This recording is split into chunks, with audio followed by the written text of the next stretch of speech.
최근 토트넘의 경기를 보면 상대 팀들이 포스테코글루 감독의 빌드업 패턴이라던가 공격 패턴에 어느 정도는 익숙해져 있는 모습이 나오고 있는데, 토트넘이 전반기 때보다 최근 들어서는 경기를 풀어나가는데 어려움을 겪고 있는 장면들이 많이 나타나고 있습니다. 예를 들면 토트넘의 경우에는 지난 전반기에 아주 좋았던 패턴 플레이가 빌드업을 할 때 왼쪽과 오른쪽에 있는 우도기와 포로가 중앙 지역으로 들어간다는 거였죠. 중앙 지역으로 들어가면서 선수 숫자를 가운데에 많이 늘려놓을 때가 많았습니다. 그리고 이렇게 많이 늘려놓으면 자연스럽게 로메로와 반더벤 두 명의 선수와 앞쪽에는 포로, 비수마, 우도기, 그리고 그 앞에는 메디슨과 사르가 위치하면서 가운데에 5명의 숫자가 위치하게 되거든요. 그런데 최근에 울버햄튼전만 봐도 울버햄튼이 3-4-3 전형을 쓰거든요. 토트넘이 후방에서 빌드업을 하면서 올라올 때는 자연스럽게 오른쪽 측면 공격수가 가운데로 들어옵니다. 중앙 미드필더의 역할을 하고요. 이렇게 중앙으로 들어오게 되면 울버햄튼이 미드필더 숫자가 3명으로 늘어나게 되는 거죠. 그리고 앞선에는 공격수 2명이 위치하다 보니까 빌드업 패턴을 막을 때는 2명과 3명, 토트넘의 빌드업 패턴에 선수 숫자를 맞춰주는 모습이 나와요. 그리고 여기에 더해서 앞쪽에 있는 메디슨과 사르는 3백을 썼기 때문에 한 명씩 붙어주면서 미드필더 라인을 완벽하게 봉쇄를 하는 거죠. 그리고 이렇게 중앙 지역의 선수들을 쏠리게 만들면 좌우 측면에 손흥민과 클루셉스키에게 공간이 날 때가 많았잖아요. 이 장면도 지난 경기에서 울버햄튼이 5백을 써버리니까 클루셉스키와 손흥민에게도 선수가 붙어있는 이런 상황이 발생을 하거든요. 그래서 토트넘이 중앙 지역에서 패스를 전개하기도 까다롭고요. 중앙 지역에 선수를 쏠리게 만들고 클루셉스키나 손흥민 선수가 내려와서 볼을 받는데, 내려와서 볼을 받을 때도 수비가 한 명씩 붙어 있는 거예요. 그런데 이러한 장면이 지난 울버햄튼전뿐만 아니라 최근 들어서 연속적으로 상대팀들이 이러한 전형을 만들면서 토트넘의 빌드업 패턴을 봉쇄하기 시작합니다. 특히 토트넘이 3백을 쓰는 팀들에게 약간 약한 모습을 보여주거든요. 울버햄튼뿐만 아니라 브렌트포드전에는 브렌트포드가 아예 5-3-2 전형으로 나오는 팀이죠. 그러다 보니까 토트넘의 빌드업 방식에 완벽하게 선수들을 1대1로 대치시킬 수 있는 포메이션이 나오거든요. 그래서 브렌트포드전은 토트넘이 끌려가다가 포스테코글루 감독이 여기서 어떤 선택을 했냐면 공격 숫자를 한 명 더 넣었죠. 그때 당시에는 손흥민 선수 자리에 베르너가 있었고, 그리고 여기에 더해서 미드필더 한 명을 뺐어요. 브레넌 존슨을 넣었거든요. 그러면서 앞쪽에 베르너, 히샬리송, 브레넌 존스, 클루셉스키 4명의 공격수가 위치하고 우도기와 포로까지 올라가 버리니까 앞쪽에서 과부하를 걸면서 정말 이 6명의 공격수가 5명의 수비수를 상대하는 이러한 상황에서 브렌트포드의 수비가 무너지는 모습을 볼 수가 있었죠. 이렇게 과감한 변화를 매 경기마다 줄 수는 없고 미드필더 라인의 밸런스가 무너질 수가 있기 때문에 토트넘 입장에서는 엄청난 리스크를 지고 이러한 변화를 가져가는 거거든요. 그러다 보니까 포스테코글루 감독이 이렇게 공격 숫자를 6명 혹은 7명까지 확 늘려버리면서 경기를 바꿀 때가 있지만, 그러한 변화는 정말 위급한 상황에서만 쓸 수 있는 변화다 보니까 토트넘도 어느 정도 이 빌드업 패턴에 다양함을 추구하는 것이 필요해 보여요. 사실 최근 들어서는 포스테코글루 감독이 좌우 풀백을 가운데로 쏠리게끔 만들고, 그 다음에 심지어 좌우 풀백을 공격적으로 높게 올려서 마치 공격형 미드필더처럼 사용하는 이러한 전략이 시즌 초반에는 정말 신선하다라는 평가를 들었는데, 당연히 이러한 전술을 다른 팀들도 보면서 계속 연구를 하기 때문에 점점 더 파해법이 나오고 있거든요. 그런데 포스테코글루 감독이 워낙에 전술적인 색채가 강하다 보니까 여기서 조금 더 다양한 움직임이 나오지 않고 본인이 늘상 했던 플레이가 계속 나오거든요. 그러다 보니까 상대팀 입장에서는 조금 더 대응하기가 편해지는 건데, 아까 말씀드렸던 울버햄튼이라던가 브렌트포드 3백을 쓰는 팀들뿐만 아니라 4백을 쓰는 팀들도 이러한 플레이에 대응을 많이 하고 있어요. 브라이튼을 상대했을 때도 마찬가지였는데, 브라이튼은 4-2-3-1 전형을 쓰는 팀이잖아요. 그렇기 때문에 여기서 토트넘이 포로와 우도기가 중앙 지역으로 들어가면서 미드필더 숫자를 늘린다, 이러한 움직임을 가져가면 중원 라인에서 강점을 가져갈 수가 있습니다. 그런데 이 경기에서도 브라이튼의 데제르비 감독이 최전방에 있는 공격수를 한 명 내려요. 약간 다른 방법으로 접근을 하는 거죠. 한 명이 내려와서 비수마 혹은 벤탄쿠르 자리에 있는 수비형 미드필더를 압박합니다. 그 다음에 오히려 좌우 측면 공격수들이 중앙 지역으로 들어가서 로메로와 반더벤을 마크하기 시작해요. 그러다 보니까 앞쪽에서 로메로, 반더벤, 그리고 수비형 미드필더 한 명까지 이 3명의 선수가 기본적으로 빌드업의 핵심이니까 이 3명의 선수를 확실하게 잡아놓고, 여기에 더해서 공격형 미드필더가 우독이나 포로 중에 한 명을 마크를 하고, 그리고 미드필더 한 명이 올라오면서 자연스럽게 이 장면에서도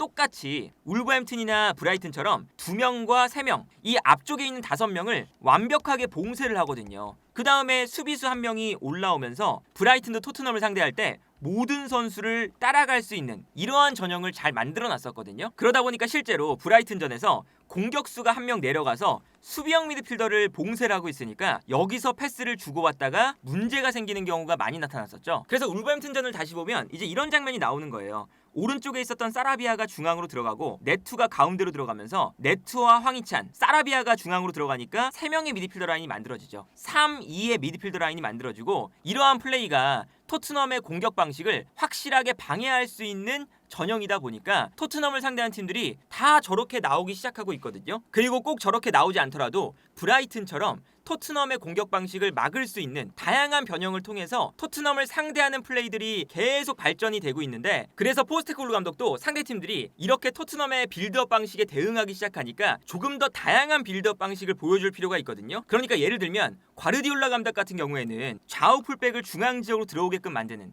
이러한 전형을 쓰다가 인버티드 풀백 전형에 다들 대응을 하니까 수비수 한 명을 올렸죠. 스톤스를 올려버리면서 로드리와 스톤스 그리고 3백을 만들면서 오히려 인버티드 풀백이 아니라 센터백이 올라가는 아주 기발한 아이디어를 쓰잖아요. 그런데 이 아이디어도 몇 번 쓰다 보니까 상대팀들이 이제 읽기 시작했습니다. 그래서 예를 들면 스톤스가 올라갈 때 순간적으로 공격수가 따라가는 게 아니라 그냥 기다려요. 기다린 다음에 좌우 측면 공격수들이 중앙 지역으로 들어오면서 맨시티의 빌드업 전형을 또다시 한 명씩 마크를 하는 거죠. 그러다 보니까 최근에는 앞쪽에 있었던 베르나르도 실바가 로드리의 옆으로 내려오는 빈도가 많아요. 그래서 베실바가 왼쪽으로 내려오면서 여기서 볼을 받아주는 거죠. 베르나르도 실바가 계속 내려가니까 상대팀의 미드필더가 베르나르도 실바를 확실하게 잡아주는 플레이가 나옵니다. 이렇게 되면 데브라이너가 오른쪽에 있다가 왼쪽으로 넘어오면서 사실상 왼쪽 라인에 과부하를 걸어주는 장면들이 나오거든요. 이러면 사실 상대팀 입장에서는 수비수가 본인의 자리를 비워놓고 데브라이너를 따라갈 수는 없잖아요. 만약에 이렇게 비워놓으면 홀란드가 이 공간으로 뛰어들어가고 한 번에 롱패스를 찔러주면 홀란드가 곧바로 득점을 만들 수가 있기 때문에 이러한 리스크를 상대 수비가 감수하기가 힘들거든요. 그러다 보니까 데브라이너가 왼쪽 측면으로 넘어오면서 상대팀 입장에서는 어쩔 수 없이 데브라이너에게 공간을 허용하는 이러한 상황을 맨시티가 상대팀에게 강요를 해버리는 장면들이 나오거든요. 그러니까 이렇게 과르디올라 감독은 상대팀들이 본인들의 전술을 연구를 많이 해나오면 상대팀들을 괴롭힐 수 있는 다양한 빌드업 패턴을 또다시 연구를 해나와요. 그래서 맨시티가 전 세계에서 가장 강한 팀 중에 하나다 라고 불리는 거잖아요. 지난주에 첼시전에 나왔던 장면인데 맨시티가 빌드업을 할 때 첼시 선수들이 중앙 지역에 모여들면서 맨시티의 빌드업을 방해하고 있습니다. 특히나 이 중원 지역에 로드리와 알바레스, 근데 이 알바레스가 내려와서 도와주는 움직임을 첼시가 완벽하게 읽어버리면서 첼시가 어느 정도 알고 있었기 때문에 알바레스를 따라서 내려가요. 그리고 로드리도 함께 마크를 하고 있죠. 반대편에 있었던 데브라이너가 이 모습을 보고 알바레스가 수비수들을 끌고 내려갈 때 이 가운데 공간으로 들어갑니다. 알바레스 그리고 로드리 두 명의 선수가 첼시의 미드필더 라인에 갇혀 있는데 이때 데브라이너가 반대편으로 움직여주면서 이 공간을 쓰기 시작해요. 그런데 이렇게 데브라이너가 가운데 지역으로 움직일 때 첼시의 수비진들이 데브라이너를 따라가 버리면 이 공간에서 수비 라인을 비워두는 형태가 되기 때문에 맨시티는 또다시 그냥 뒷공간으로 패스를 보내주면 되겠죠. 그러다 보니까 첼시가 데브라이너가 움직여도 이 공간으로 달려들지 못하고 그냥 데브라이너의 움직임을 지켜만 보고 있을 수밖에 없습니다.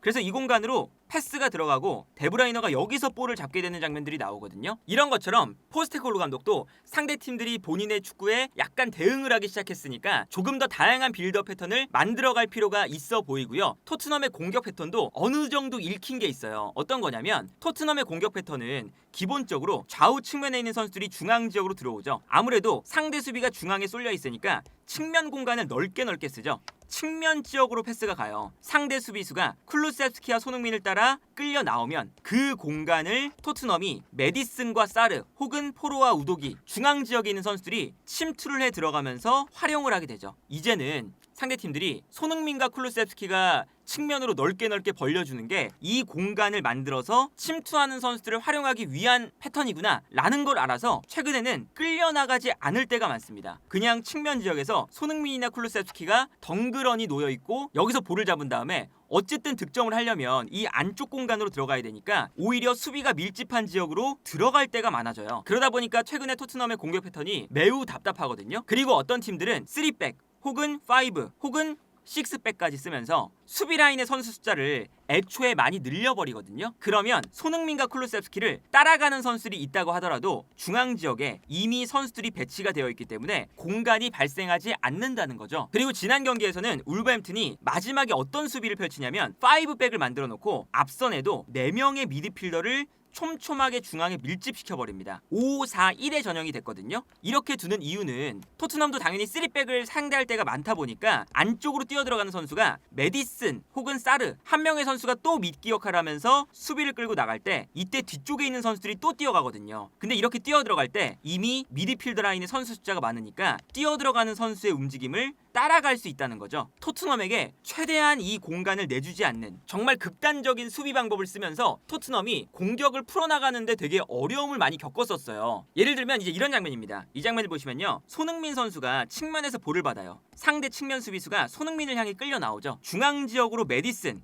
그리고 왼쪽 풀백으로 나왔던 벤 데이비스가 뛰어갑니다. 그런데 이 뛰어들어가는 움직임을 이미 울버햄튼의 선수들이 읽고 있습니다. 손흥민 선수가 아무리 수비를 끌고 나와도 안쪽으로 뛰어들어가는 선수를 이미 울버햄튼의 선수들이 다 마크를 하고 있죠. 공간을 다 채워버리니까 여기서 손흥민 선수가 패스를 줄 수 있을 만한 공간이 안 나옵니다. 그래서 손흥민 선수가 안쪽으로 패스를 주지도 못하고 백패스를 하는 장면들이 지난 경기 굉장히 많았죠. 물론 손흥민 선수의 컨디션도 약간 좋지 않았지만 이렇게 전술적으로 상대 팀들이 토트넘의 공격 패턴을 어느 정도는 다 예측을 하고 있어요. 그러다 보니까 토트넘의 공격 방식이 위협적이지 않게 되는 모습들을 볼 수가 있거든요. 이 장면도 보시면요. 이번엔 베르너가 측면에서 볼을 받으니까 수비수 한 명이 끌려 나와요. 벤 데이비스가 측면으로 돌아뛰면서 중앙 수비수 한 명을 끌고 나오려고 합니다. 그래서 이 공간을 만들어 주는 거거든요. 그런데 이 다음 장면을 보면 벤 데이비스가 측면으로 돌아나가면서 상대 수비를 한 명 더 끌고 나왔잖아요. 그래서 이 가운데에 공간이 발생하니까 이미 미드필더가 뛰어들어가고 있죠. 그래서 이 공간도 잘 만든 공간이었는데 울버햄튼이 어느 정도 예측을 하고 있다 보니까 이 공간을 완전히 봉쇄를 해버려요. 그래서 측면에서 벤 데이비스가 볼을 잡은 다음에 크로스를 올렸을 때 뛰어들어오는 울버햄튼의 수비에 걸리게 되는 장면이 나오거든요. 토트넘은 포스테코글루 감독의 공격 방식이 굉장히 스타일이 강해서 저렇게 수비를 끌어낸 다음에 컷백, 끌어낸 다음에 땅볼 패스 이러한 패턴이 많다 보니까 공간을 커버하면 되는구나 라는 것을 어느 정도 상대팀들이 인지하고 있습니다. 웬만해서는 높은 크로스라던가 제공권에 의한 득점이 잘 안 나오거든요. 이러한 측면을 생각을 해본다면 포스테코글루 감독이 공격적인 측면에서도 너무 공간을 끌어내고 침투하고 이런 패턴에만 집중할 것이 아니라 어느 정도는 크로스를 올리면서 제공권 싸움에서도 뭔가 우위를 가져갈 수 있는 그런 패턴을 좀 고민을 하던가 다양한 공격 방식으로 접근을 해야 토트넘을 상대하는 팀들이 허를 찔리면서 토트넘이 득점을 할 수가 있잖아요. 이제 그러한 모습들을 만들어내는 것이 토트넘 입장에서는 조금 더 필요하지 않을까 하는 생각이 들고요. 물론 토트넘이 매경기 득점을 하고 있는 팀이긴 하지만 최근 들어서는 득점을 할 때 뭔가 시원시원하게 나오지는 않는 것 같거든요. 울버햄튼전만 하더라도 쿨루셉스키의 원맨쇼였고 브라이튼전만 하더라도 비기고 있다가 손흥민의 원맨쇼로 극적인 역전골이 나왔었고 이런 것들을 보면 최근의 경기들이 모두 다 쉽지 않아요. 브렌트포드전도 끌려가다가 후반전 교체 전술로 인해서 3골을 내리 넣었던 경기였고요. 에버튼전도 매우 어려웠던 경기였고 브라이튼전도 극장골 그리고 울버햄튼전은 패배를 기록했죠. 최근 들어서의 이 경기들이 모두 다 쉽지 않기 때문에 이렇게 어려운 경기가 연속적으로 발생을 한다는 건 어느 정도 토트넘도 본인들의 스타일을 변화시키는 것이 필요하다라는 생각이 들고요. 포스테코글루 감독이 어쨌든 프리미어리그에 와서 정말 놀라운 모습들을 계속 보여주고 있는데 이 놀라운 모습들을 시즌 끝까지 끌고 나가고 싶다면 포스테코글루 감독이 어느 정도는 유연한 모습을 보여주는 것이 조금 더 필요할 것 같고요. 토트넘이 이번 주에는 첼시와의 경기를 치르지 않고 경기가 밀리다 보니까 2주 정도 여유가 있는 상태죠. 이 2주 동안 포스테코글루 감독이 어떠한 변화를 가져나올지가 굉장히 기대가 되지 않나 싶네요.